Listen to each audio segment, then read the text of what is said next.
Hi friends, welcome back to our channel. నిన్న Saturday నేను మసన్నగా కాకూర్ దర్గాకి వెళ్ళిన. ఎప్పుడు వెళ్తా అమాస పుణ్యానికి, ఎప్పుడైనా టైం ఉంటే అప్పుడు వెళ్తానమాట.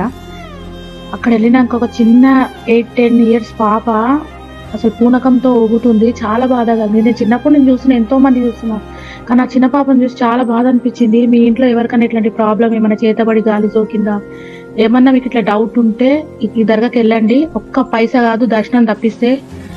సికింద్రాబాద్ నుంచి వెళ్ళాలంటే గురుద్వారా ఆపోజిట్ 222D బస్సు పోతుంది.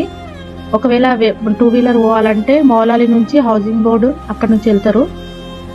మీకు ఎవరికైనా ఏదన్నా బాధ ఉంటే అక్కడికి వెళ్ళండి. ఏదో ఆ స్వాములని, బాబాలని, వీళ్ళు వాళ్ళని చుట్టూ తిరిగి వేలు లక్షలు లాస్ చేసుకోకండి. ఇక్కడికి ఒక్కసారి మీ ఫ్యామిలీతో విజిట్ చేయండి, చాలా బాగుంటది. సంక్రాంతి అయిపోయినాక ఫస్ట్ అమావాస్య సండే రోజు వచ్చింది. చాలా పెద్ద అమావాస్యనంట. అందరు చెప్పుకుంటారు చాలా డేంజరస్ గా ఉందని. మన హైదరాబాద్ లోనే ఉంది, చాలా మన అందరికి దగ్గరలోనే ఉంటది. ప్లీజ్ ఒక్కసారి వెళ్ళి చూడండి. ఏ సమస్యలు ఉన్నా ఇట్టే వెళ్ళిపోతాయి.